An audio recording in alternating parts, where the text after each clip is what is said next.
Welcome back to the Recap Show. On today's episode, we will be talking about World Sevens football, our new puppy Bobby, and we will be joined by Cindy Parlow Cone for an Athlete to Founder interview brought to you by Intuit QuickBooks. Now, let's get into the show.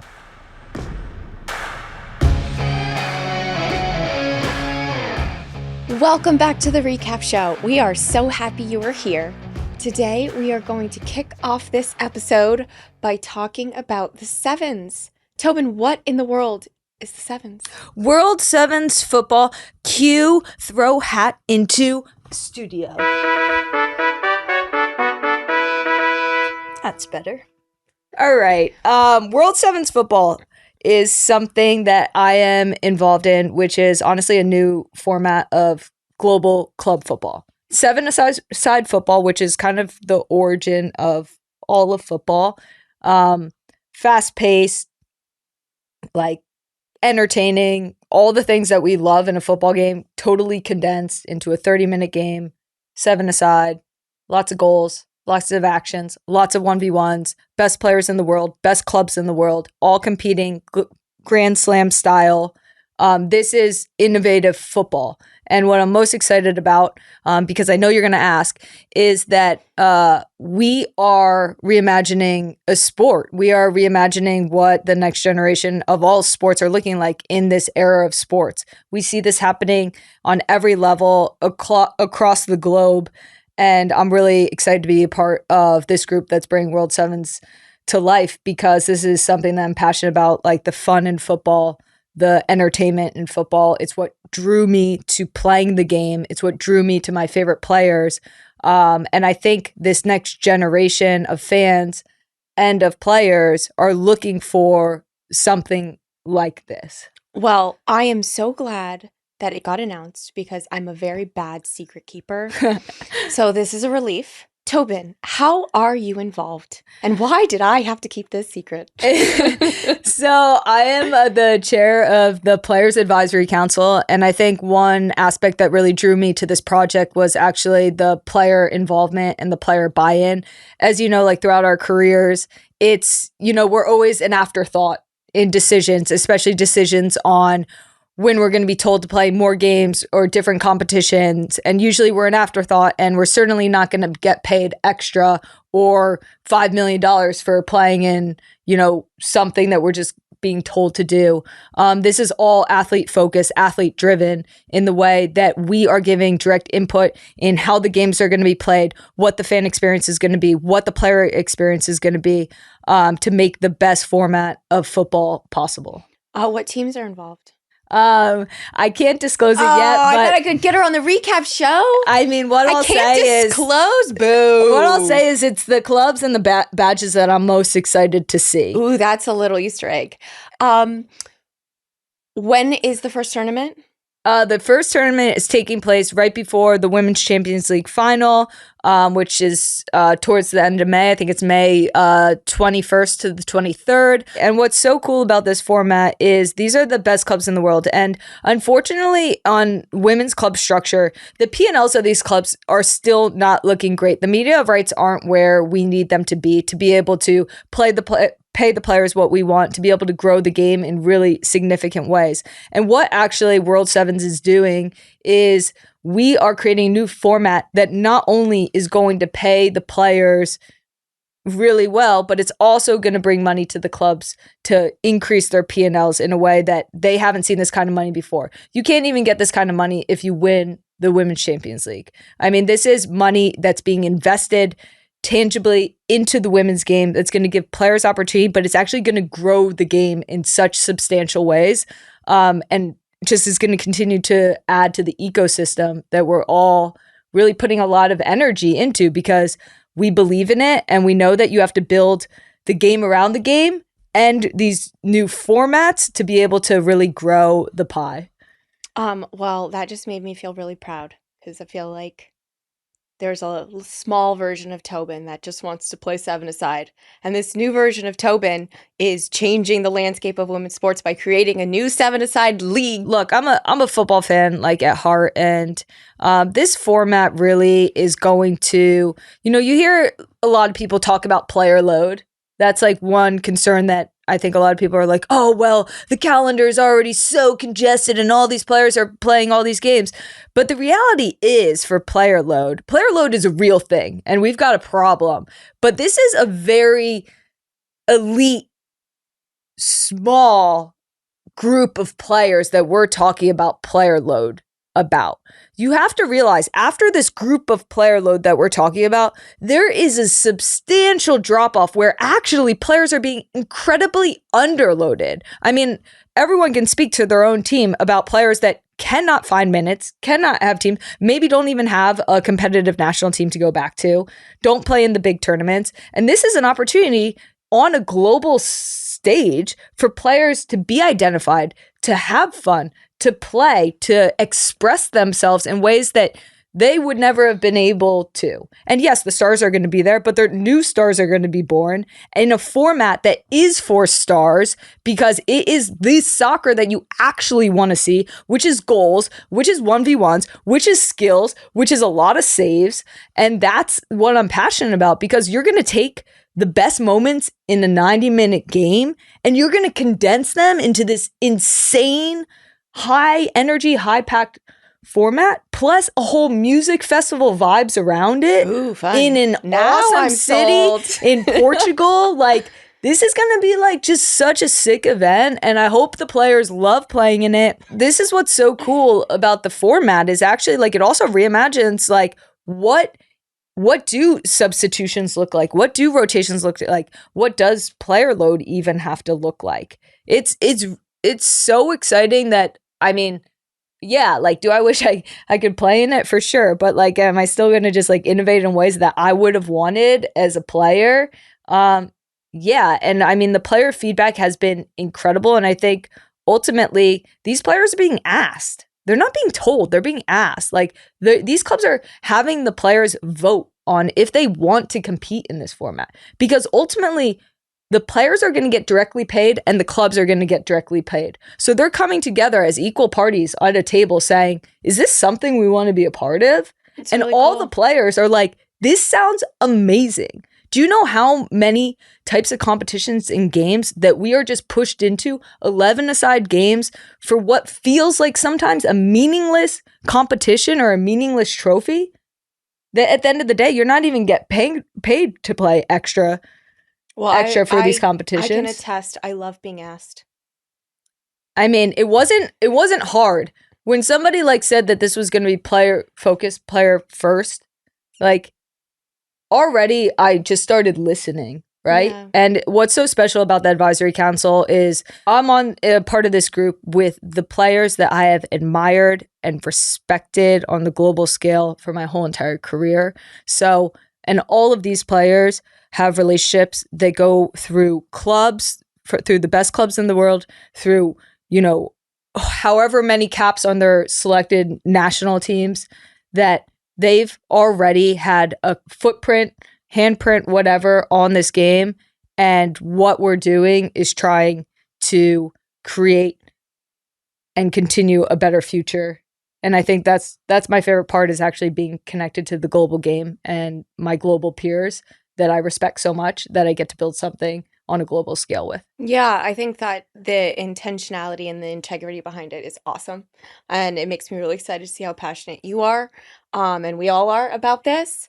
I think the biggest questions are around like the logistics, like, what teams will actually be in it. And then from those teams, like, who are the players? Like, who's coaching? I know it falls during the NWSL season. So what does that look like if you have an official competition? Yeah, and I think like, look, this isn't a finished product, right? We're about to have our first tournament, which is the first step in the right direction. And we're going to hit it out of the park. But really, this is to show, this isn't just a one and done thing. We plan on changing the game forever. This is going to be a grand slam style format. We're going to go all over the globe. We're going to have feature tournaments around, specific times in the women's calendar that make sense for whichever clubs that are going to be participating. It's invitation only, 8 clubs. I know that the pool is going to be bigger than 8 clubs, but 8 clubs will be participating. And I'm excited to see how it's going to grow and how it's going to be evolved because we know, like anything, like any startup, like any new thing, the version of it now, it's going to be different in the future. But it's believing in what this is going to do and what it could become that has me the most excited. And this is the first step towards that. Well, we have done a little bit of talking and strategizing at Angel City, and we might be playing 7v7 more often in training for the next couple of months just so we can stay ready, as they say. I hope so. And you really had me at music festival. Yeah. I love a music festival. I mean, what's so cool about the stadium is right now the field is so big, right? So if you get any like a seat at a stadium, like you're kind of like, oh, you only feel almost like you're watching a specific part of the field. But in this format, it's like you're on a basketball court. You know, you are on top of like the players, on top of the action. There is no bad seat in the house. And that's exactly how it's also going to be produced. One of my biggest frustrations, especially in women's football, is how women's football is produced. I remember my favorite moments that I've ever done in games, going back to watch them back and realizing that they weren't even caught on camera. Like, this is going to be like, you're not going to miss a touch. You're going to be able to experience the brilliance, the skill of these players, and you won't miss a second of it, whether you're in the crowd or whether you're watching from home. Like, that's the production. And then don't even come to the games, just hang out outside the stadium, because that's going to be just as entertaining and just as fun as the games themselves. Are you going to get a say in when they do like a replay of like small little skills? Yes. Like, can you stand up there with the producers and be like, oh, did you see that little snake? Yeah. Get that up again. I won't even have to, because these plays are going to be unmissable in this format. Everything that you love is going to be unmissable in this format. Well, I love that.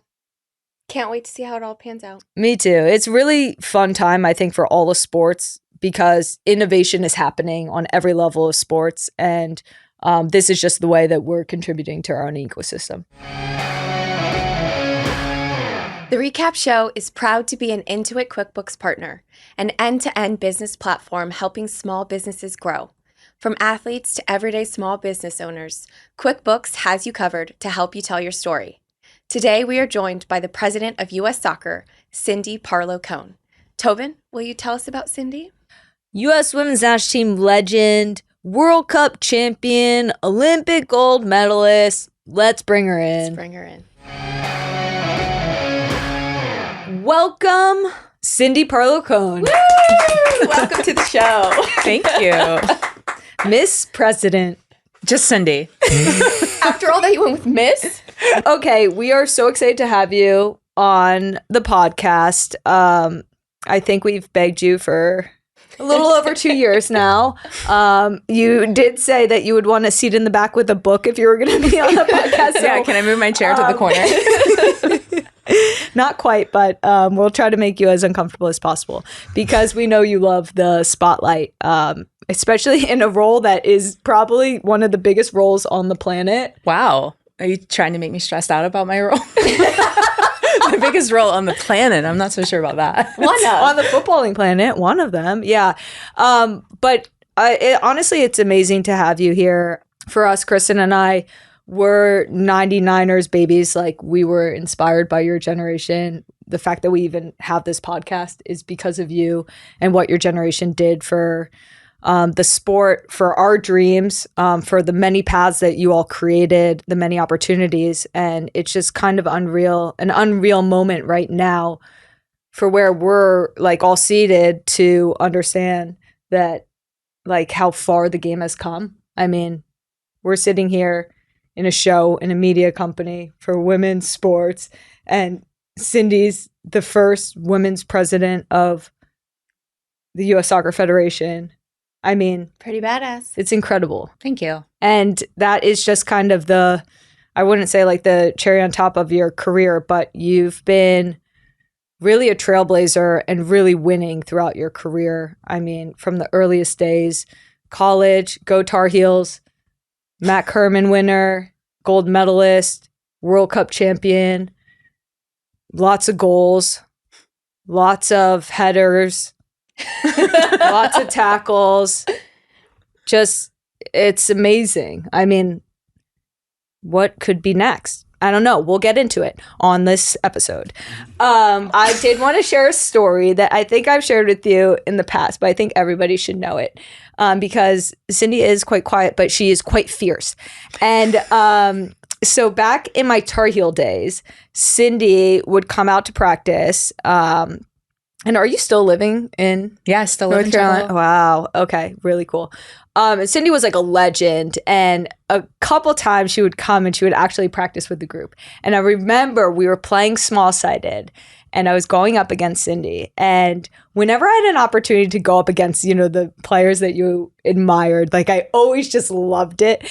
And I remember I tried to nutmeg you, as one Tobin would Okay, try. pause really quick. Do you remember this? Do you know where the story's going? Okay, Okay. great. I love So that. But I'm not surprised that Tobin was trying to meg me. that tracks. So I tried to nutmeg you, and the ball did go through your legs, but I did not get to the other side. I would let the ball through or the player through, but not both. As the best players. And honestly, it was massive respect. So what happened was Cindy threw me to the ground, and she said, "Don't you ever fucking try to do that again." And I was just like, that's how you win. Like, I was like, that is respect, like that makes players like the best players in the world. Is like you said, like either the ball or the player, not both. Okay, I have a question for you. Why did you decide to come on our podcast? That is a very good question.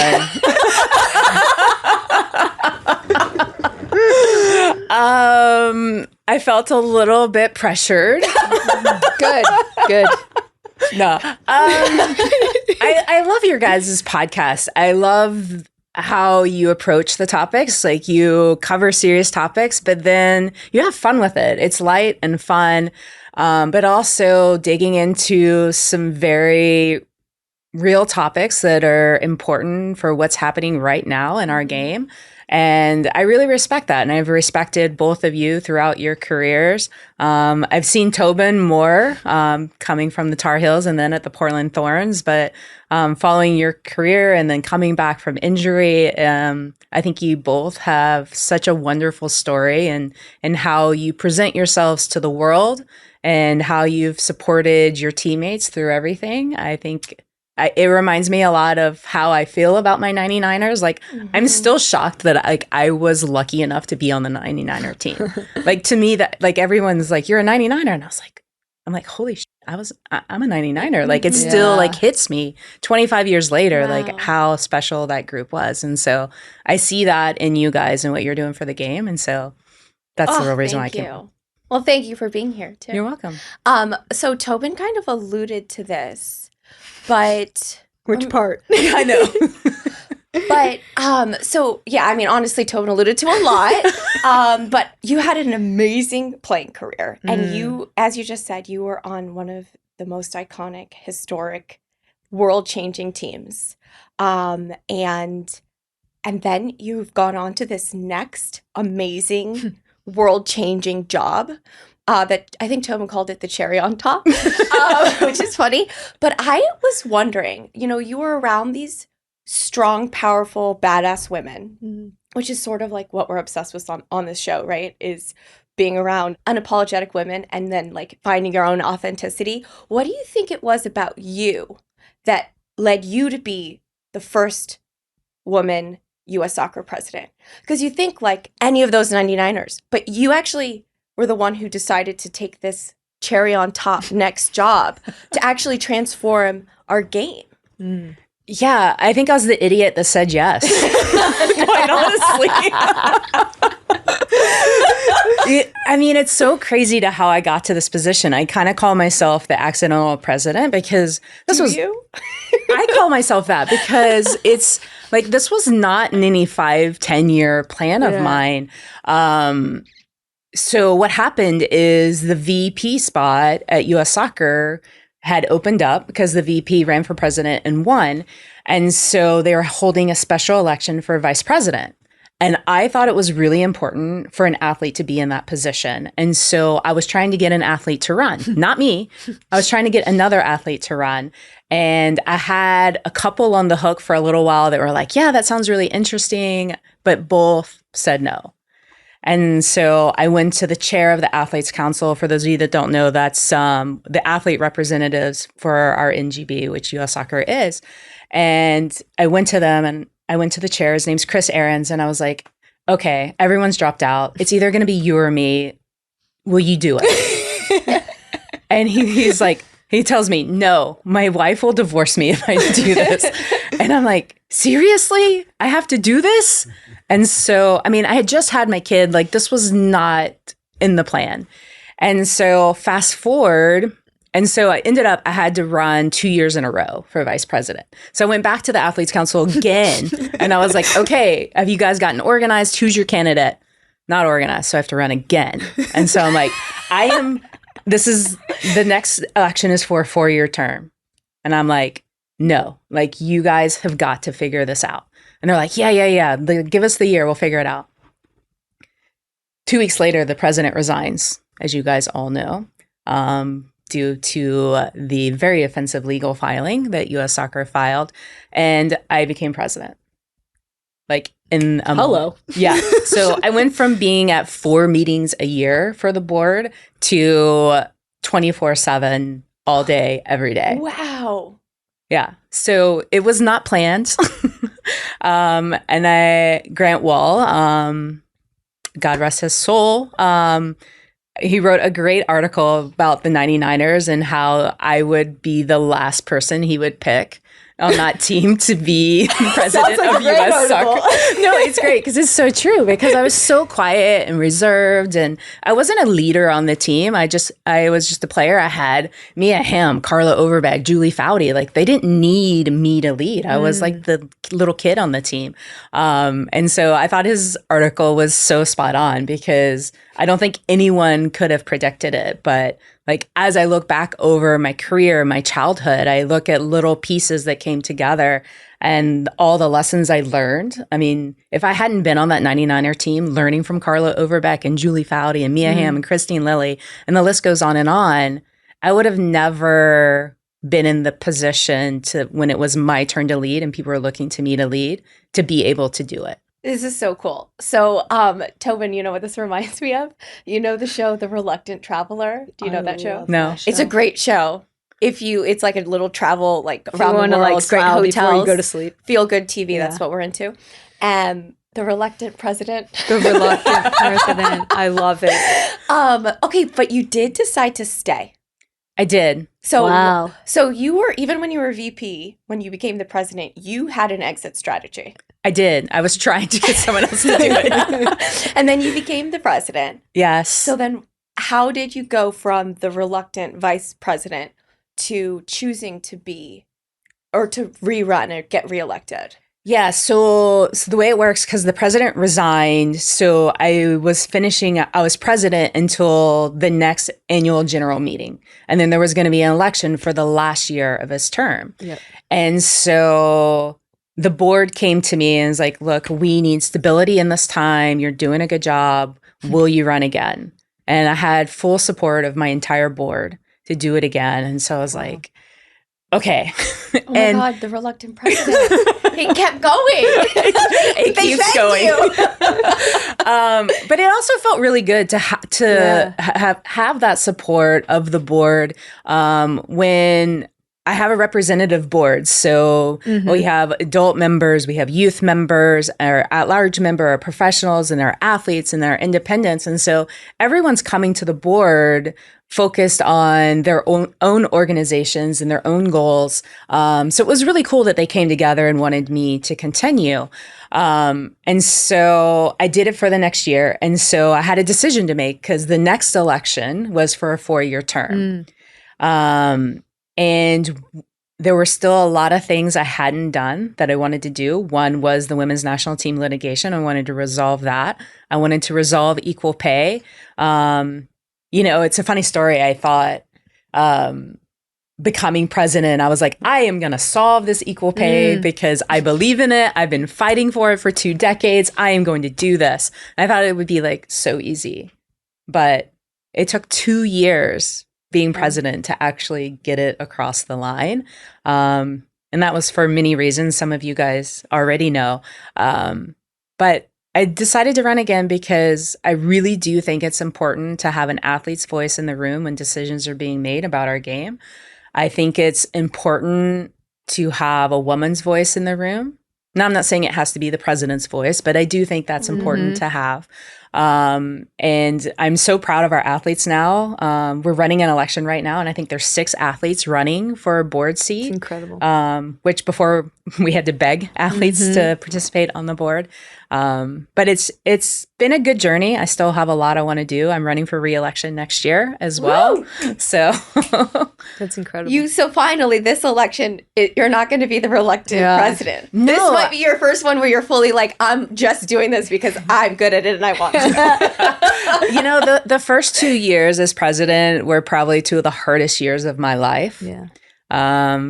And now I'm to the point, and the organization is to the point where I'm actually doing the fun stuff of what I actually wanted to do and impact our game in a positive way. And I'm finally getting to do those things. I'm building a national training center. I say I have not done a single. I like that. You keep saying I. No, I did not build a national training center on your own back. Yes, I'm like hammering every nail. I put the steel beams in. It is all me. I've done it all.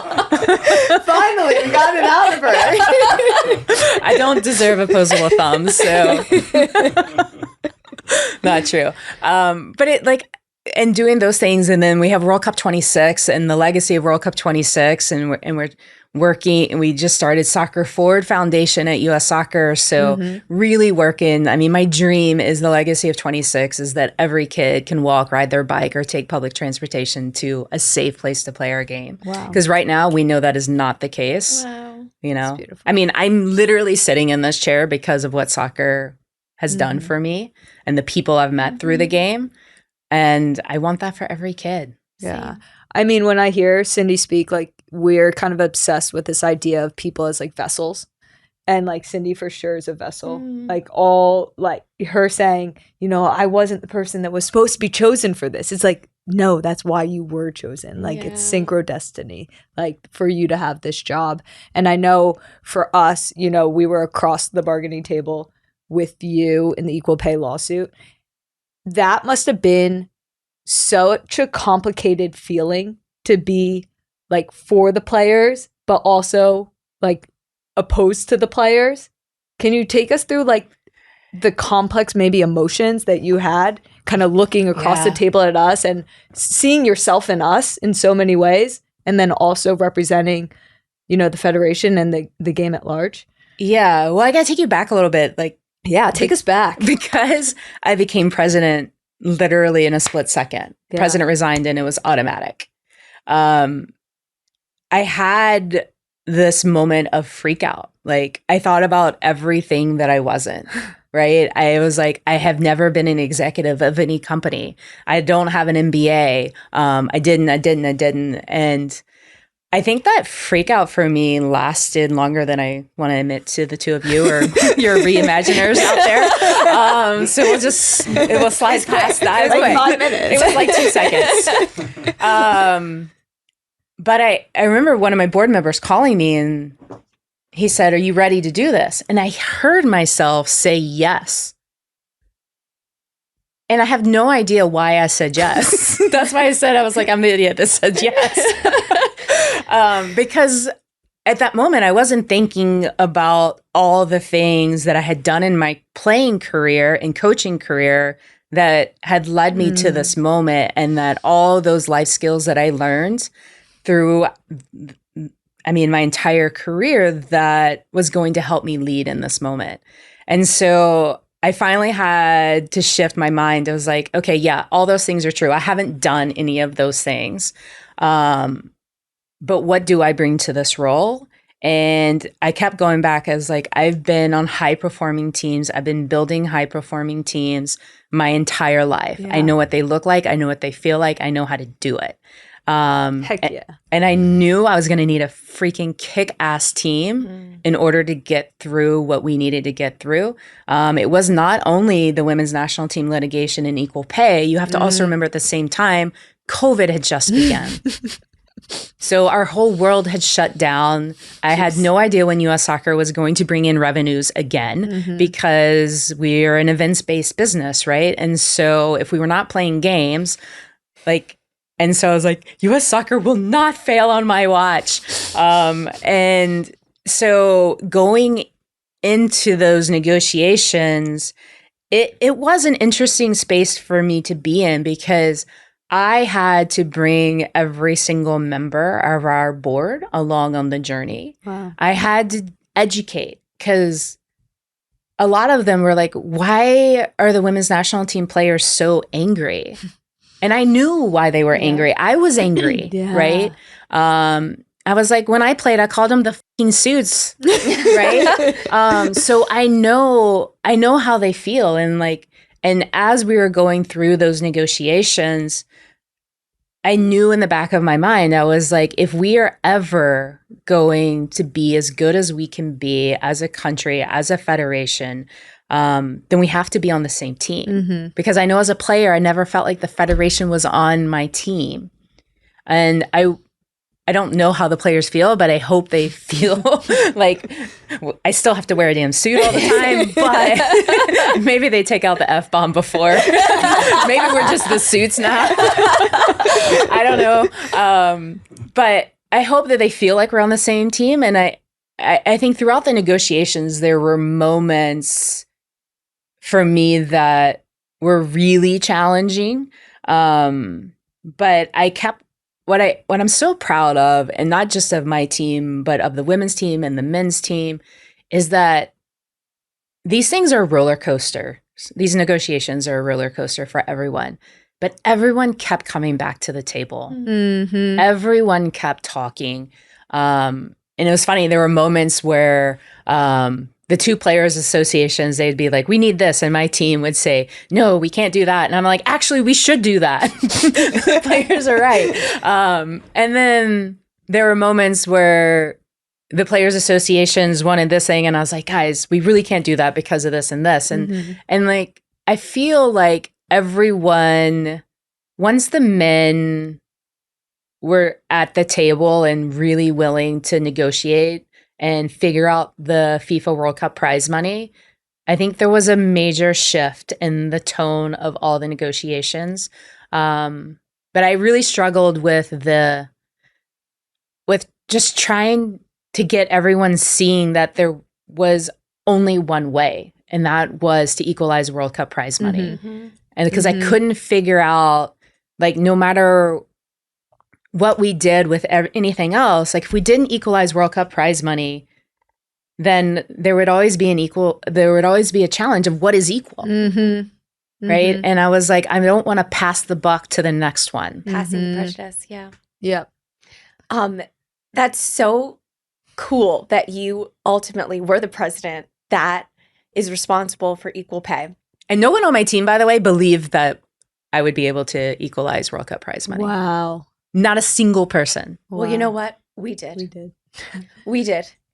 We sat at that table and we kept coming back because we did believe that there was a way. Oh, I believed. I knew there had to be a way. Yeah. That is so U.S. Women's National Team of us, though. You keep coming back. Like, even Staying against all odds. Yeah. And I think what's interesting to me is the feeling when you're a player on a team, it's very hard to empathize with the coaching staff. When you're, at a bargaining table, it's really hard for us to understand what you must have been going through and trying to push things through, maybe getting turned down and coming back and having to say no. And all we hear is the no. Yeah. And, we obviously run our business and we've been exposed now to the perils of leadership, and especially when it comes to values and integrity and how you continue to have to compromise and collaborate and bring people in and and sometimes it's incremental. And I think sitting here now, I'm like empathizing with the situation that you had then, which was to bring an entire group of people to a mindset that maybe the three of us could share in a promise of a better world and a better future. And I do think that's what the symbol of equal pay for the men's and women's national teams was. It was this symbol of hope. But it's really interesting to just for me to be thinking about how different I thought about it then. And that's takes a lot of leadership. It takes a lot of influence. And like, will you tell us a little bit about how you think you were able to get it done and convince people that yes, we could? I don't think anything motivates me more than being told that I can't do something. Right? So That's good to know. I'll remember that. I'll remember that. just tell me I can't come on your podcast and I will make it happen. No, I just really couldn't see any other way to end the fight. Right? Because there was always going to be a challenge of where is equal if we didn't do this. And I really felt with every fiber of my being that there was only one way. And we had to work with the men's and the men's PA to figure out what was possible. And, you know, I do have to give a lot of credit to our men's national team. And because no matter how you look at it, they were going to give up money to enable us to be able to do this. And I don't know what the voting was like in their structure. I have no idea. It might have been 51% to pass it, or it could have been 99. Like, I have no idea. But the fact that they got there and that they were willing to do it, I think was really important. But, you know, in terms of my leadership, I just think I'm not easily deterred. I don't mind criticism, especially if I'm doing something for the right reasons. And I've always stayed, you talked a lot about values, but in every step of the way, I've always stayed true to my values. For me, if you don't have integrity, nothing else matters. And throughout my entire time as president, I've tried to maintain the integrity and honesty with everyone I'm doing anything with, whether it's business or just a clinic on the side. But I think for me, I can see very easily how people are just pushed a little bit and then a little bit more away from their values. And I think what's allowed me to be able to be successful is like, I am like, no compromise on my values. I would like to kind of switch to something that I'm really excited about, which is the World Cup coming to the Which U.S. One? 26 or 31? I'm planning. Well, I was going to save that for the last thing that I asked you. Oh, sorry. to do. Well, you said the World Cup and not the men's World Cup. No, so. sorry. Love that from you, Cindy. That is Madame President. Madame President. Well said, Madame President. Yes, very good. The men's World Cup here on home soil. You know personally the effects of a home World Cup and what that can do for generations to come and inspiring. This is a really exciting time to be U.S. soccer president. I have, we obviously see you because we're more on the U.S. women's national team side of things, but you are the U.S. soccer president of the men's national team, the women's national team, the youth teams, like a lot of different teams you represent. 27. Wow. 27 teams you represent. Holy smokes. But the two big teams that the two World Cup teams for the men's national team being on home soil, like as a woman president, I'm getting there. You walk into a lot of rooms with men presidents. Probably, I mean, I don't even know on our women's, I don't even know probably what the status is of women's. I think in presidents 211 member associations, there's 7 or 8 females. That is insane. That's insane. Well, geez. I wasn't ready for that stat. What is that? It's more than when I first came on. Oh, well, It great. was, That's because you're I think a it was pioneer. 3 or 4. Oh I mean, my it's gosh, you about were the- number 4? Number 3?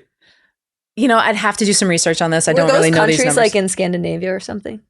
So when I came on, Turks and Caicos had a female president, still does. Norway, God, you're Scandinavian country. I know. I knew there would be one. England, England. does now. I can't remember if she was there when I came on or not. You know what I was 4 or 5. thinking? Yeah. Is about the same stat as the number of women members of Bel Air Country Club. Oh, jeez. My dad's We're trying to member. change that. I'm trying to get in. But like, what's that like for you? Can you, if you have a story and you wouldn't mind sharing, was there a moment that you like walked into a room, you know, typical old boys club, and you did not feel welcome? Oh, well, you know, I think I had the advantage. I grew up with 3 brothers. I was the only girl, so I'm pretty comfortable in a room of males. Yeah. Like, it doesn't faze me very much. And the CONCACAF president makes a joke that I'm elbows up. Because I'm not afraid. Like, I'll just scoot in there and make a seat at the table for myself. Love this. But, you know, I think the issue and challenge for me, and I'm working on it, is more the language barriers. Yeah. Especially in CONCACAF, a lot of our member associations in CONCACAF speak Spanish. So I've started Duolingo, so I'm working on my Spanish. But I don't think there's ever been a moment where I have felt unwelcome. There's definitely been moments where I've felt unsure of exactly where I fit in and how to navigate the political system. Yeah. But, you know, I've been at it now 5 years. I've been on the CONCACAF Council for 2 years. I just got voted on the FIFA Executive Council. Wow. Yeah. Okay. So I think it's not uncomfortable with the number of males. It's trying to figure out how do I navigate, because every little community has its own system and way of doing things, and just trying to get in there and figure out how to have a positive impact. Yeah. And yeah. I would assume that in, you know, the different countries, like, women are viewed quite differently. Mm-hmm. So do you ever feel that? Do you ever feel that you're not respected by your peers or counterparts? I do have a funny story. I don't know if it's if I should tell it or not. We'll tell it and we can always cut it. All right, I'll tell it, and then we'll decide on if we need to cut it. So I was meeting the president of the country that we were playing. And we have these protocol gifts that we exchange at halftime. It's usually like a jersey or something from your country that you exchange. And you do it at every game. And so we're playing this team, and I get word that the president does not want to exchange gifts with me. And I was like, okay, well, can you go back and ask why? And he says, because he doesn't have a gift for me. And I was like, oh, that is okay. I still would like to give him our gift, knowing full well the real reason why he did not want to exchange gifts with me. And they come back and they're like, okay, he's willing to accept your gift, but he doesn't want to shake your hand. And I was like, fine, that's all right. I won't shake his hand. So what I did is I gave him our gift, and then for the photos, I put my arm around him. Dude, you're awesome. You're so awesome. Gave him a big hug. You don't want to shake my hand? No problem. No problem. I don't have to shake your hand. Wow. But like that is really the only time that I have experienced that at that level based on my sex. Yeah. Wow. That's minor. That's intense. I know. I can't recover from that. Yeah. Yeah. Wait, did it ever come out? Does anyone ever know? Or they just see the photo? Well, there's of a you? really awkward photo of my arm around him and him trying to squirm out. And there's no other photo of your arm around any other president? Okay, cool. This is so epic. There's definitely more stories. I know there are. I know. Okay, so the men's national team, we're just coming off not so hot results with CONCACAF Nations League. Obviously, the World Cup's like not that far away. We've all collectively been in these situations where, you know, yes, does this matter in the grand scheme of the World Cup coming up? No, the World Cup coming up matters. But are you going to be judged really harshly going into a World Cup at home? Yes. And I think a lot of people's expectations, whether they're valid or not, I think just like U.S. soccer and soccer in this country are pretty high. Realistically, what should our expectations be for the U.S. men's national team going into this World Cup? Yeah, I mean, you all have played on the women's national team in World Cups, so you know the expectation for the women's team is to win it. Number one. Right? Or that's it. Or we as players especially feel like it is a failure. Yeah. Right? I mean, I feel like my silver medal, I lost gold, I did not win silver. And so like that is our mentality and that is our expectation. And I think that's the expectation of many of our fans.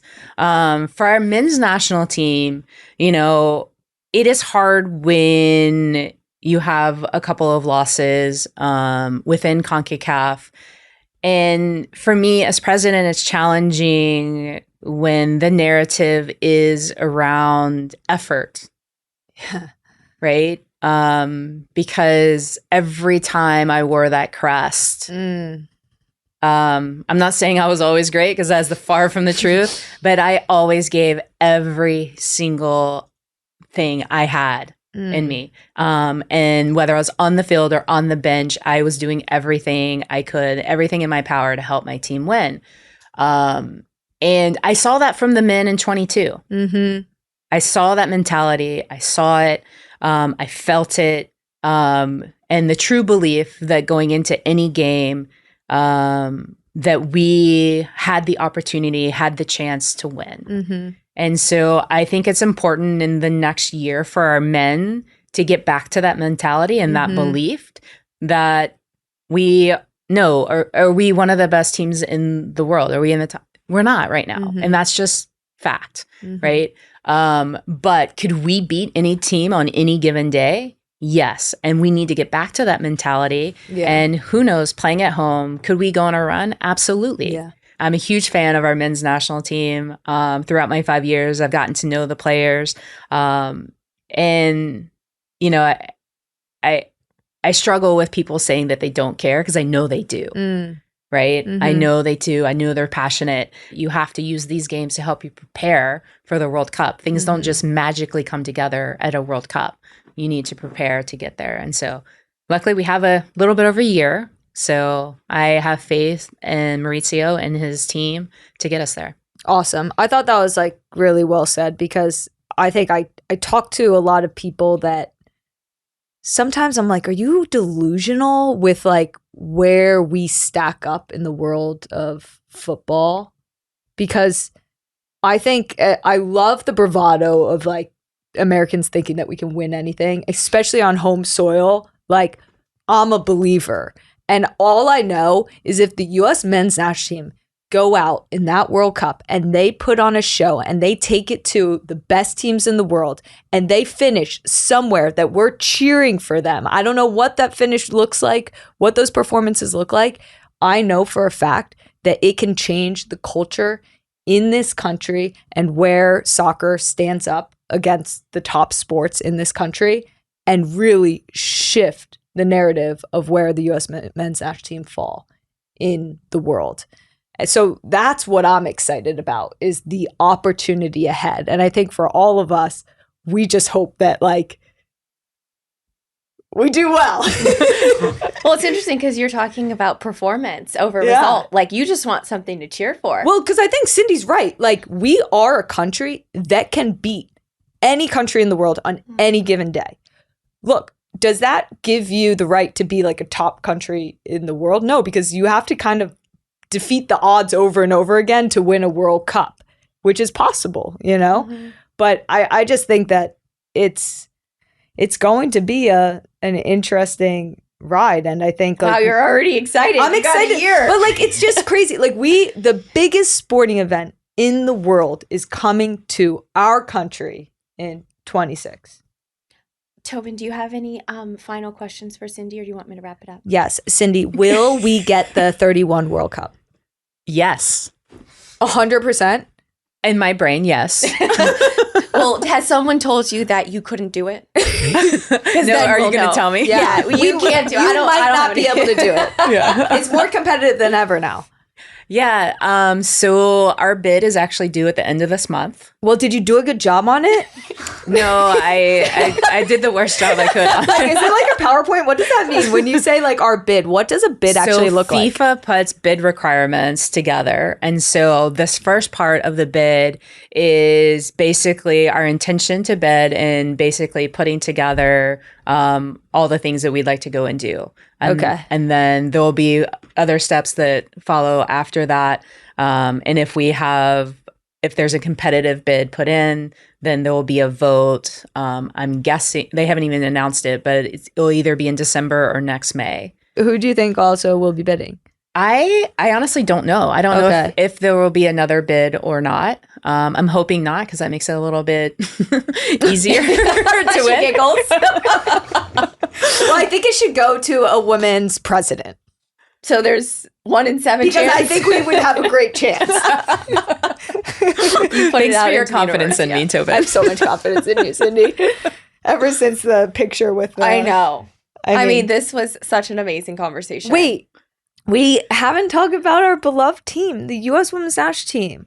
What does success look like for you? How did we not talk about? Okay, this next generation. This is like, you were of a generation, we were of a generation. This kind of like next generation, they're doing good, you know? Like, you know, they had a little rough like World Cup, and then they really bounced back, which is typical U.S. Women's National Team fashion. Like, I think everybody's really stoked on Emma. Like, and now we're building into this beautiful cycle, player development, going into 27 World Cup. Where do you see the women's game in 27?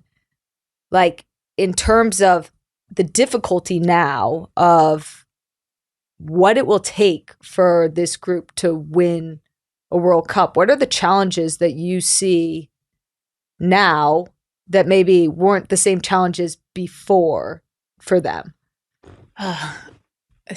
For 27, honestly, the women's game is changing. So as we sit here in 25, like, where will the game be in 2 years? Yeah. What other challenges and opportunities will that present? I don't know.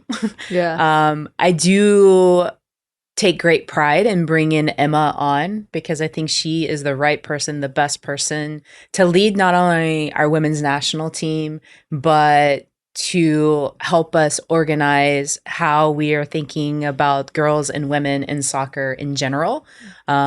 You know, she's been a part and has done everything we've asked her to do at the Federation. So when we were hiring her, I was really excited that, yes, her focus is the women's national team, but she's excited about everything that we're doing at the Federation. And so she's just an amazing human, and I think the best coach in the world. So I love what she's doing right now, deepening our roster. Yeah. Because come World Cup time, you have no idea who's going to be healthy, who's going to be at their peak performance. Yep.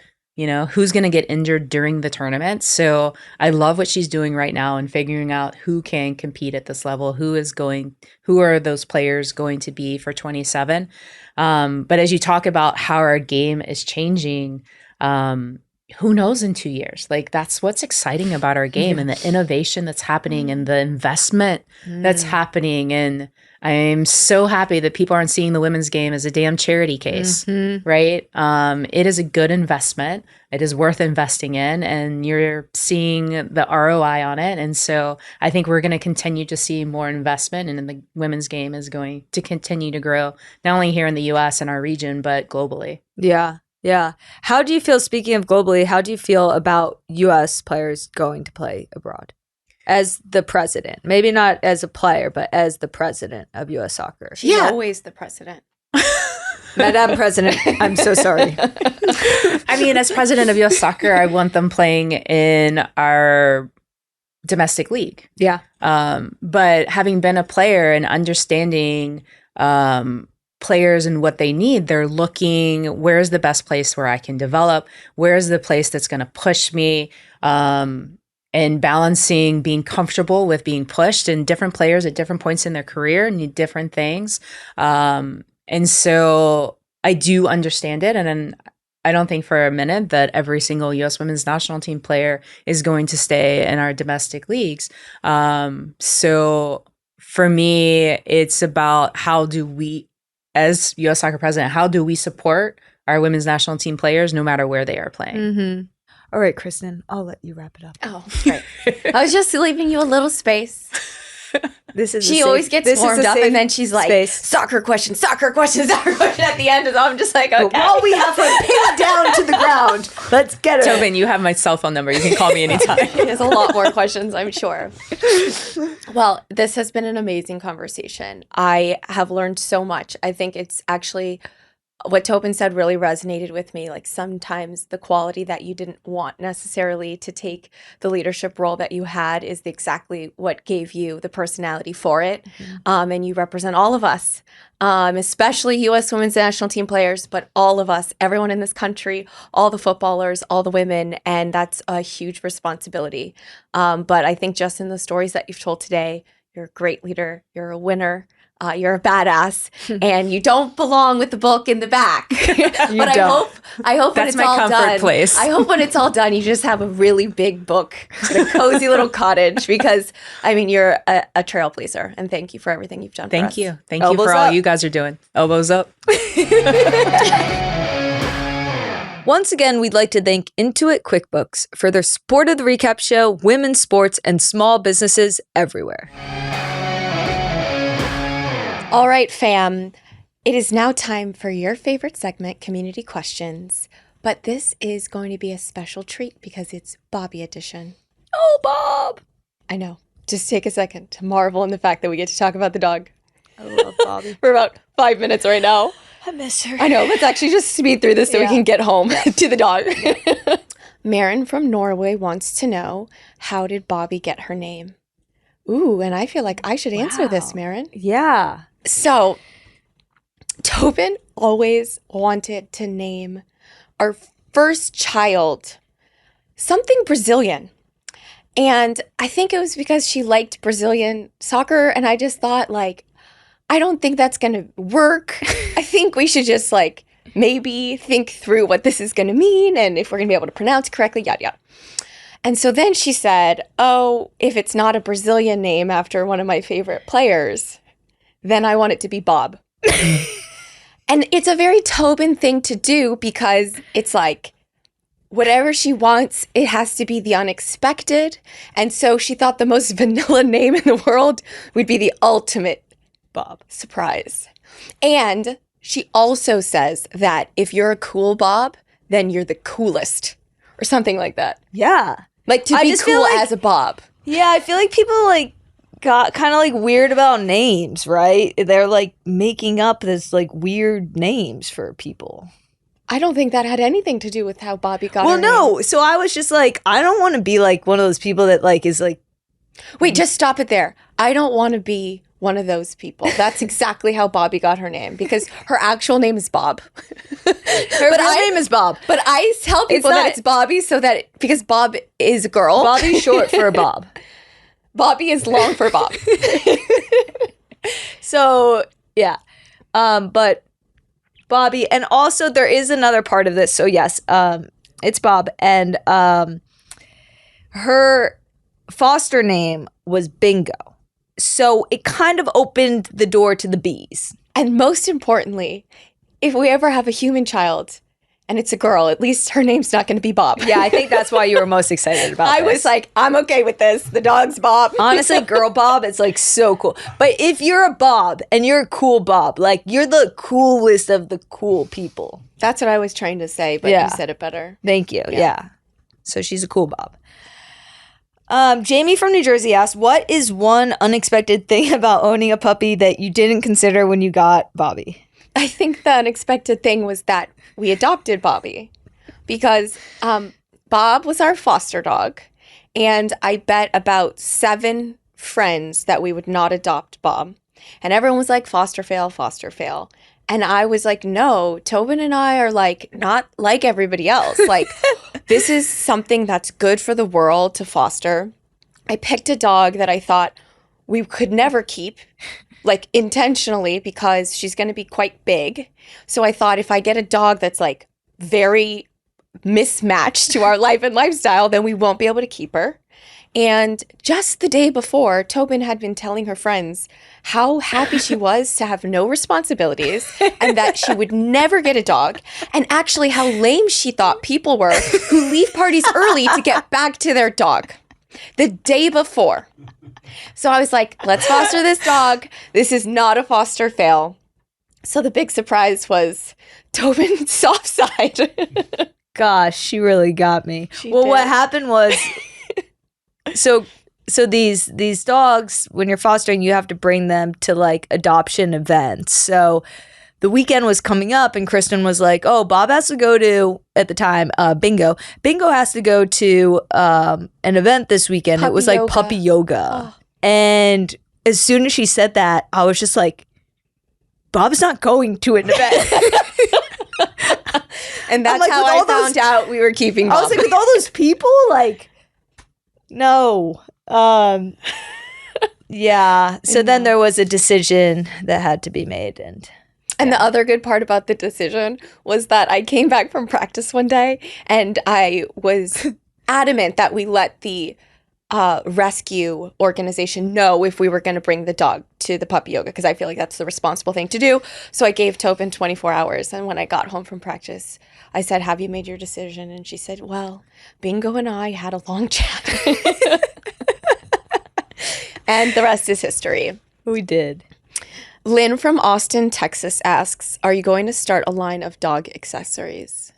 I wasn't personally planning on it, but I did tell Christen that we were gonna get Bob designer harness and leash. More specifically?